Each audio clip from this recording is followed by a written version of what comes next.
저는 예수님께서 예수님의 제자들을 부르는 이런 내용이 나옵니다. 자, 예수님의 제자는 모두 몇 명이에요? 맞아요. 12명이에요. 자, 첫째는 누구? 베드로. 그 다음 안드레, 그리고 야고보, 요한, 빌립, 그 다음 바돌로메, 도마, 마테, 그 다음 야고보, 다데오, 그 다음 시몬, 가룟 유다. 이렇게 12이 됩니다. 자, 그런데 오늘 예수님께서는 이 제자들 12명을 불러가지고 일을 시키시는데 그게 바로 뭐냐면 5절 말씀에 12를 내보내시며 그들에게 명하여 그랬습니다. 예수님이 이들에게 명령하시는데 뭐라고 얘기하시냐? 길로도 가지 말고 사마리아인의 고을에도 들어가지 말고 오히려 이스라엘 집에 잃어버린 양에게로 가라. 또 7절에 뭐라고 얘기하라고 그랬어요? 천국이 가까웠다. 천국이 가까웠다라고 너희들이 사람들에게 가서 얘기해라. 그 말인 거예요. 그러면 이 세상은 천국이라는 거예요? 천국이 아니라는 거예요? 천국이 가까웠다는 말은 지금 우리가 살아가고 있는 이 세상은 천국이라는 거예요? 천국이 아니라는 거예요? 그렇죠. 천국이 아니기 때문에 천국이 오고 있다. 그렇죠?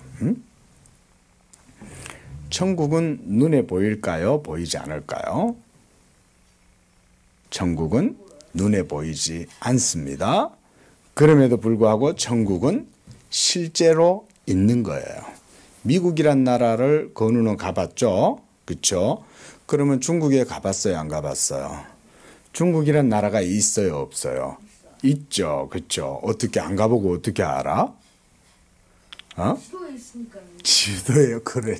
그럼 그 지도가 그렇게 그려놨지만은 실제로 그 나라가 있는지 없는지 어떻게 알아? 뉴스에서 나오니까. 그런 것처럼 천국도 눈에 보이지 않지만 그것은 실제하는 거예요. 하나님도 눈에 보이지 않는 분이시지만 하나님도 실제하시는 분이에요.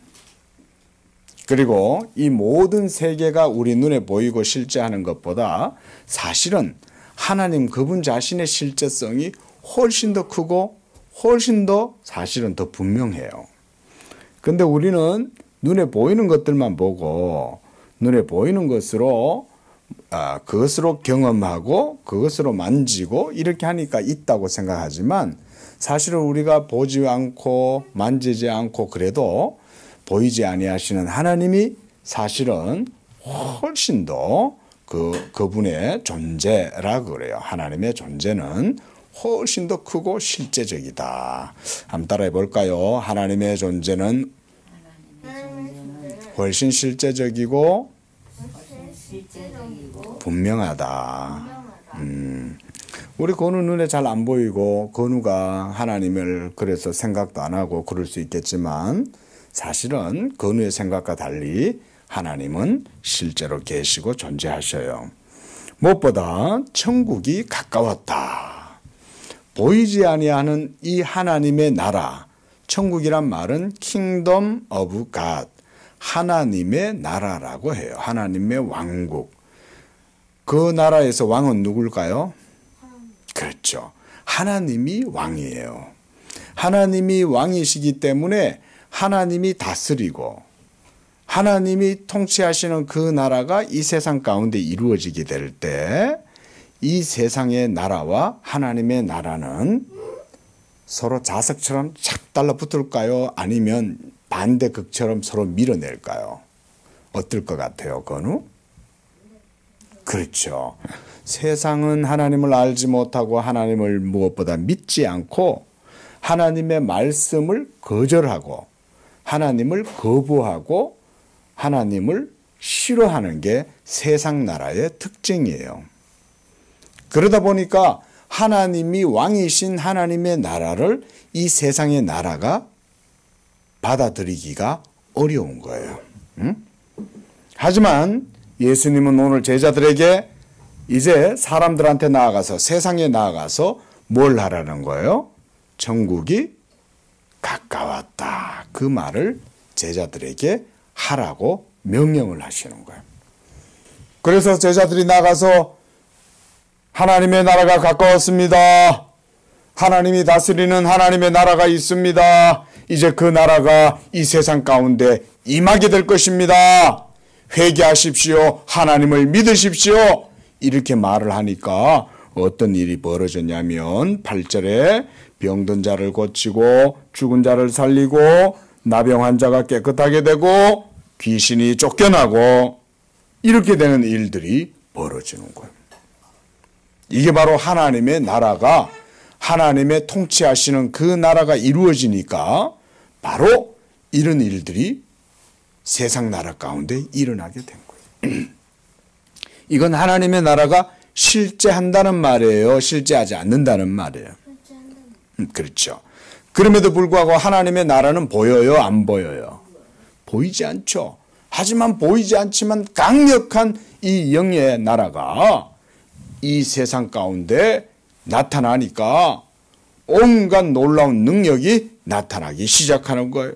병든 자가 고침받게 되고 장님이 눈을 뜨게 되고 안진뱅이가 나면서부터 안진뱅이였는데 소아마비 걸렸던 자가 다리가 힘이 생겨가지고 다리가 건전해지고 무엇보다 정신적으로 막 귀신한테 사로잡혀가지고 고통하던 자들도 귀신이 떠나가니까 막 그들의 마음과 영혼이 자유로워지고 이렇게 놀라운 하나님의 통치하시는 나라가 임해서 세상 나라 속에 있는 악한 것들이 죄악된 것들이 떠나가기 시작하는 거예요.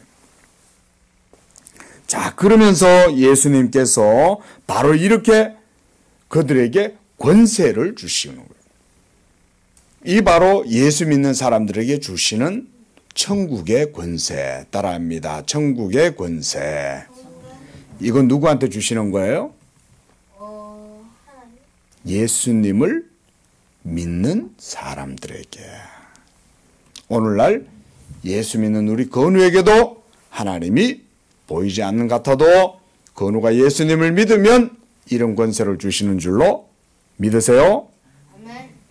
예수님이 바로 하나님 나라의 왕이고 그 예수를 믿기 때문에 우리 건우에게도 하나님께서 이런 권세와 능력을 주신다.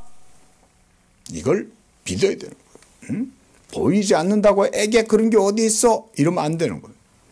하나님은 이 모든 세계를 창조하셨을 뿐만 아니라 모든 세계 위에 계시고 모든 세계를 지금도 하나님이 다스리신다.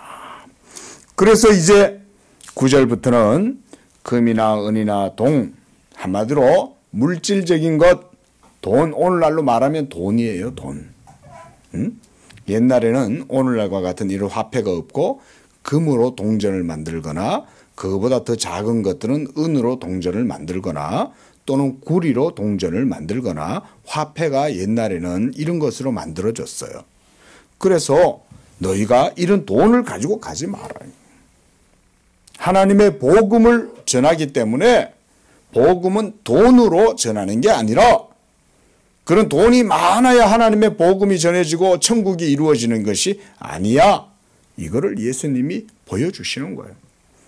오히려 그런 것들을 가지지 않고 나아가서 하나님의 복음의 말씀을 전하면 그것으로 하나님이 역사에서 하나님의 나라의 일들이 이루어지고 그러면 사람들이 병이 낫고 그리고 귀신이 떠나가고 이렇게 해서 하나님의 능력이 나타나면 사람들이 예수님의 제자들을 환영하고 영접해 줄까요? 어떻게 할까요? 그쵸? 영접해 주겠죠? 와, 하나님의 종들이시네요. 하나님의 복음을 전해서 사람들을 고쳐주고 귀신에 사로잡힌 자를 해방시켜주고 하나님의 종, 예수님의 종들이시군요. 그러면서 그들을 초대하고 영접해 주겠죠. 그래서 그들에게 먹을 것도 주고 잠자리도 주겠죠. 그래서 10절에 보면 여행을 위해 배낭이나 두벌 옷이나 신이나 지팡이를 가지지 마라. 그리고 어떻게 말했어요? 일꾼이 자기의 먹을 것을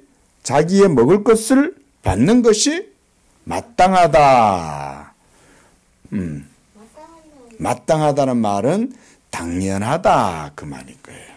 왜냐하면 일꾼이 일을 했으면 그 일한 만큼 대가를 받는 것이 마땅하다. 당연하다 그 말인 거예요. 자, 그래서 복음을 전하러 제자들이 이제 온 세상 가운데로 마을로 막 들어갑니다.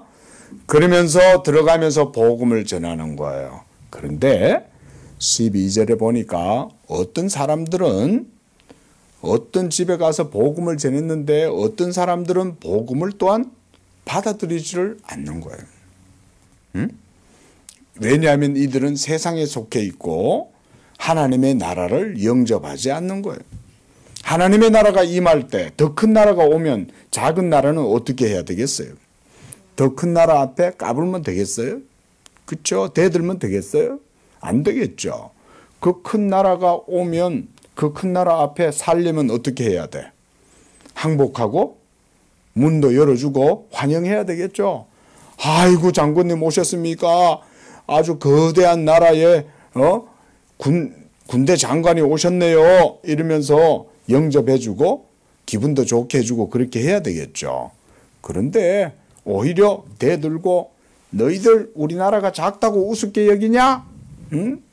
꺼져! 이러면 어떻게 되겠어요? 그 큰 나라의 군대 장관이 화가 나면 어떻게 하겠어요? 그렇죠? 저 괘씸한 녀석이 감히 우리나라를 모독하고 안 받아들여? 대적해? 어떻게 해버려? 야! 진격! 그러면 그냥 그 작은 나라가 그냥 금방 무너지겠죠. 그렇죠? 하나님의 나라가 바로 그렇게 큰 하나님의 나라잖아요.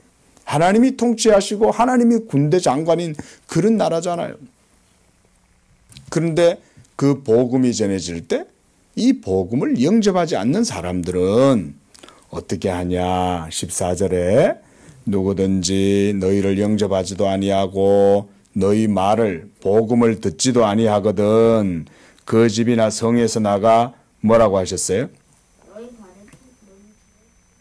너희 발에 먼지를 떨어버리라는 말은 무슨 말이냐면 그 집에 들어갔을 때 그 집의 마당을 밟으면 발에 그 집에 먼지가 묻겠죠. 그렇죠? 그러면 그 집에서 그 복음을 받아들이지 않는 집에서 나와가지고 먼지를 떨어버리란 말은 마지막 날 하나님이 하나님의 나라가 임해서 온 세상을 심판할 때 그 집도 복음을 받아들이지 않고 예수님을 영접하지 않았으니까 심판을 받을 거 아니에요. 그죠? 그죠? 그럼 심판을 받을 때 그 심판에 대해서 예수님의 제자들은 마땅히 거기에 복음 전했는데 저 사람들이 복음을 안 받아들인 겁니다. 라고 하나님께 말할 거 아니에요. 그죠? 응? 그래서 먼지를 떨어버린다는 말은 우리한테는 아무 책임이 없어. 이 말입니다. 우리는 복음을 전했어. 복음을 전해서 할 일을 했어. 응? 그래서 하나님 앞에 가갖고도 그렇게 말을 하는 거예요. 하나님, 우리가 그 집에 들어가서 예수님의 복음을 전했습니다. 그런데 저 사람들이 복음을 받아들이지 않고 하나님 나라를 거부했어요. 그래서 우리가 나올 때 우리의 발에 먼지를 다 떨어버리면서 우리에게는 아무런 책임이 없다고 분명히 저들 앞에서 그렇게 했어요. 그게 바로 먼지를 발에서 털었다는 말의 의미예요. 책임이 복음 전한 사람들한테는 없고 누구한테 책임이 있어요? 복음을 전했는데도 그것을 듣고도 믿지 않은 사람, 그 사람들에게 책임이 있다는 걸 바로 먼지를 털어버리라는 말과 같은 거예요. 그래서 예수님이 마지막에 15절에 이렇게 말씀하셨어요. 내가 진실로 너희에게 이르노니 뭐라고요? 심판날에 소돔과 고모라 땅이 그 성보다 견디기 쉽다. 소돔과 고모라라고 하는 도시가 고대에 있었어요. 지금도 유적이 있어요. 하나님이 멸망시킨 소돔과 고모라라는 도시는 죄악이 가득하고 하나님 앞에서 하나님의 진노를 받아가지고 멸망한 도시였어요. 그런데 복음을 받아들이지 아니한 그 집이라든가 그 사회라든가 그 나라는 마지막 날 하나님이 소돔과 고모라를 심판하실 때보다 더 큰 심판으로 거기에 하나님의 진노와 저주와 형벌이 임한다 그 말입니다. 바로 예수 그리스도의 복음을 듣지 않고 복음을 전하는 영접하는 복음을 전하는 자들을 영접하지 않는 바로 그런 사람들, 그런 집들, 또 그런 사회 또는 그런 국가 하나님이 마지막 날 심판하신다. 자, 오늘은 예수님의 12제자들과 그 제자들에게 주신 사명에 대해서 들었어요. 바로 그 사명은 뭐냐면 천국 복음을 전하는 거예요. 그 천국 복음이 바로 예수님 믿으세요 그 말이에요. 따라합니다. 예수님 믿으세요. 예수님을 믿으면 하나님의 나라가 그 가운데 임하게 되고 구원을 받게 되고 복을 받게 되고, 하지만 예수님을 믿지 않고 복음을 거절하면 발에 먼지를 떨어버리고 하나님의 심판이 마지막 날 소돔과 고모라보다 더 크게 임하게 된다. 이거를 예수님이 제자들에게 말씀해 준 거예요.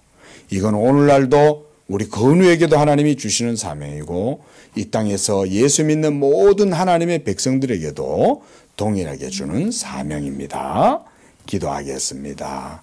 거룩하신 하나님 아버지, 오늘 이와 같이 예수님께서 12제자들을 부르시고 그 제자들을 보내셔서 천국 복음을 전파하게 하셨는데 이 세상이 그 복음을 받아들이지 않고 하나님을 영접하지 아니하면 그 복음 전하는 자들을 영접하지 아니할 때 바로 하나님께서 마지막 날 세상을 심판할 때 그 사람도 그 마을도 그 집도 하나님의 심판을 받게 된다고 말씀했습니다.